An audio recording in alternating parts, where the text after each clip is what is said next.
Maganda lang yung stock mo natin yan. Albert, picture mo na.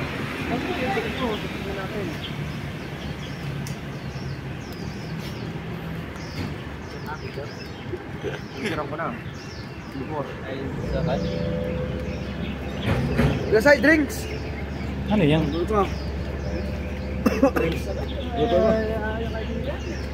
Di ka pula ka pang 10 minuto din, drinks na agad. Patulog ka na, para may lakas ka na kaya.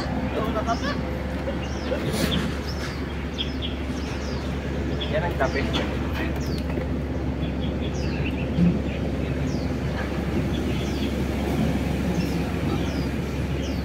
Mas pares na wala. Hindi pa yata. Kung nilagan nyo na ito. Stock na kaya yan.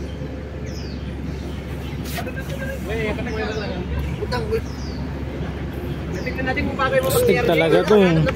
May groove. May groove yun? Re-groove na to? Next year, bibili na rin ng helmet pero ang motor wala pa. Pero ito yung original na groove niya. Yan yung groove niya, re-groove niya. Yung kinaganda niya, meron ng lakasan ng... Meron din naman. KBT din ba to? Parang? Parang parehas lang eh. Parehas lang, no? Oo. JBQ din to eh. Tingnan natin to kung anong nangyari. Kapal pa ng lining. Sayang yung lining. Naka-group naman. Na-slide. Na-slide do. Talaga? Na-slide yan. Hindi, basta sayang yung ano na, yung lining yan. Bigay ng brother yan. Na-slide nga. Maganda pa yung ano niya eh. Pero mababaw na yung groove niya. Pero kahit na, may cost pa eh. Wala nang ano, hindi na maramdaman yung groove. At least may maganda pa. Dito kay brother. Okay lang yan, marami ng beer yung maaari.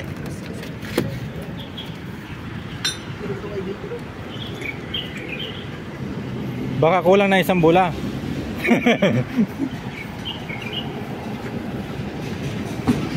Ito yung pinalitan dyan.